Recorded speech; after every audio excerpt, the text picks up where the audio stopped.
महत्त्वाची बातमी आहे। पुढील 24 तास महाराष्ट्रासाठी धोक्याचे असणार आहेत। कोणकोणत्या जिल्ह्यांना पावसाचा हाय अलर्ट देण्यात आलाय? आयएमडीने अक्षरशः धडकी भरवणारा इशारा दिलेला आहे। राज्यातील पुढील 24 तासांमध्ये पावसाचा जोर आणखी वाढणार। अनेक जिल्ह्यांमध्ये हवामान विभागाकडून अतिमुसळधार पावसाचा इशारा सुद्धा देण्यात आलाय। नागरिकांना सतर्कतेचं आवाहन करण्यात आलेलं आहे। महाराष्ट्रामध्ये पावसाचं जोरदार पुनरागमन झालंय। राज्यातील अनेक भागांना पावसाचा जोरदार तडाखा बसलाय। मराठवाडा आणि विदर्भामध्ये सध्या जोरदार पाऊस सुरू आहे। पावसामुळे शेतकऱ्यांच्या पिकांना मोठा फटका बसलेला असून शेतकऱ्यांचं नुकसान झालं आहे। दरम्यान गेल्या 2 दिवसापासून सुरू असलेल्या पावसामुळे मराठवाड्यामध्ये आणि विदर्भात काही ठिकाणी पूर परिस्थिती निर्माण झाली आहे।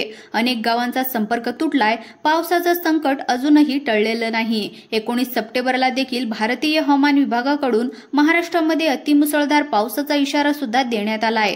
पुढील 24 तासांमध्ये राज्यात पावसाचा जोर आणखी वाढणार आहे।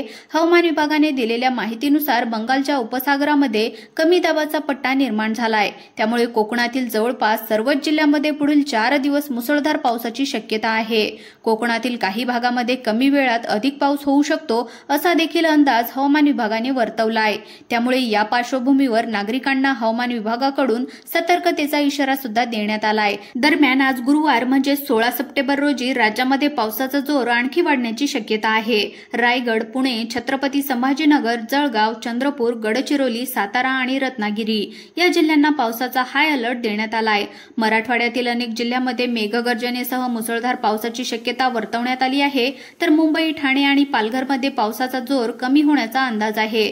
आता राज्यातील तुमचा जिल्हा कोणता आणि तुमच्या जिल्ह्यातील हवामानाची स्थिती सध्या काय आहे ती देखील आम्हाला कमेंटच्या माध्यमातून नक्की कळवा आणि या बातमीला जास्तीत जास्त शेअर करायला विसरू नका। तसेच आमच्या माहिती एक्सपर्ट या YouTube चॅनलला सबस्क्राइब नक्की करा। धन्यवाद।